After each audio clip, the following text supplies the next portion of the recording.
নমস্কার বন্ধুরা, আপনারা কেমন আছেন? আশা করি ভালো আছেন। আপনাদের আশীর্বাদে আমিও ভালো এবং সুস্থ আছি। আজকে তৈরি করছি বাটা মাছের পোস্ত দিয়ে ঝাল, বাটা পোস্ত।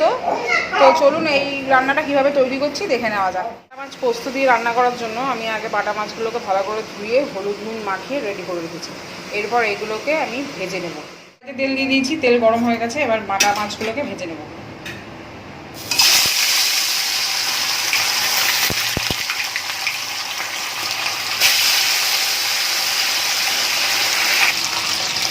ভালো করে বাটা মাছগুলোকে ভেজে নিতে হবে। এটা হচ্ছে পোস্ত আর কাঁচা লঙ্কা বাটা।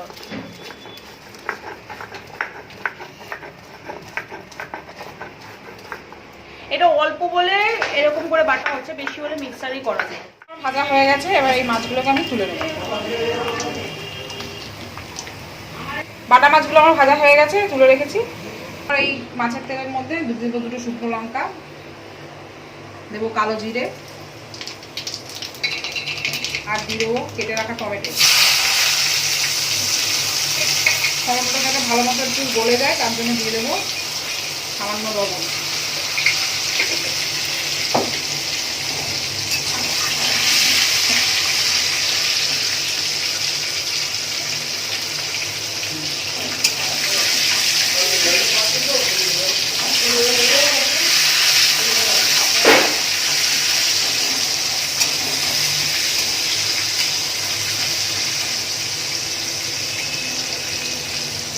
একটা মশলা তৈরি করে নেব। এর মধ্যে দিয়ে দিয়েছি হলুদ গুঁড়ো, আর দেবো যে জিরের গুঁড়ো,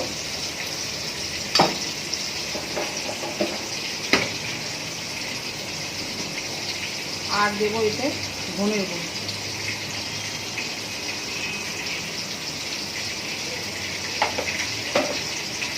এর মধ্যে একটু সামান্য জল দিয়ে দেবো, পোস্তর বাটা জলটাই দিয়ে দেবো এর মধ্যে, দিয়ে এটাকে ভালো করে ভেজে নেব।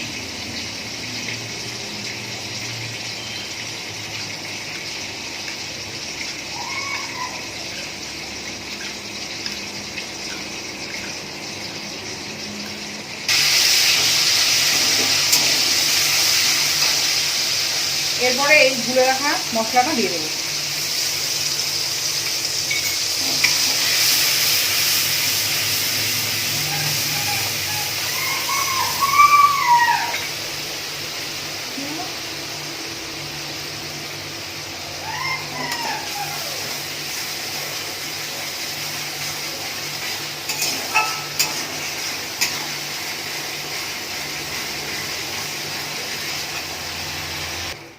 মশলাটা ভালো মতো ভাজা হয়ে গেছে। এরপরে বেটে রাখা মশলাটা ভালো মতো ভাজা হয়ে গেছে, দেখুন তেল ছেড়ে গেছে। এরপরে বেটে রাখা পোস্তটা দিয়ে দেবো।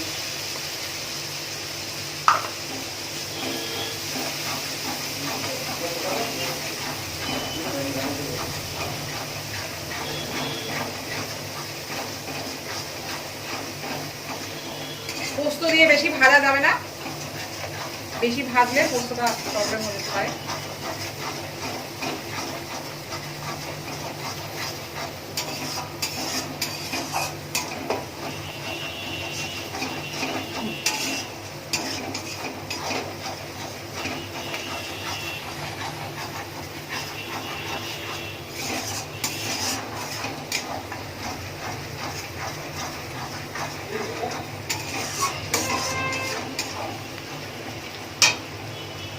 ভাজা হয়ে গেছে। এর মধ্যে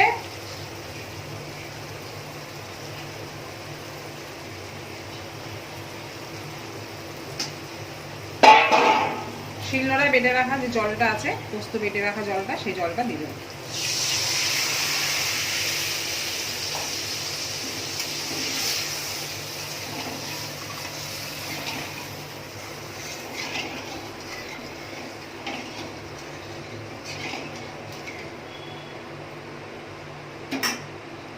এবার 5 মিনিটের জন্য ঢেকে দেবো, ঝোলটা ফুটে উঠলে তারপরে মাছ দেবো। ফিরে আসলাম 5 মিনিট পরে।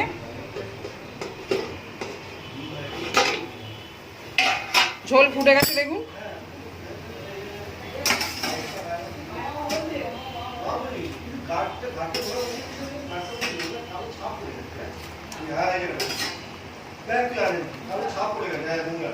এরপরে এটাকে ভালো করে ফুটতে দিতে হবে। সবশেষে দিয়ে দেবো কটা চেরা কাঁচা লঙ্কা, দিয়ে আবার এটাকে 5 মিনিটের জন্য ঢেকে দেবো। মিনিট পর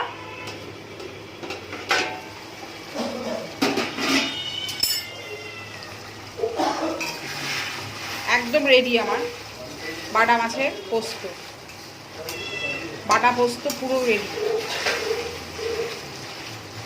হয়ে গেছে আমার বাটা মাছের পোস্ত দিয়ে ঝাল বা বাটা পোস্ত। তো এইভাবে আপনারা বাড়িতে ট্রাই করে দেখতে পারেন, আশা করি আপনাদের ভালো লাগবে।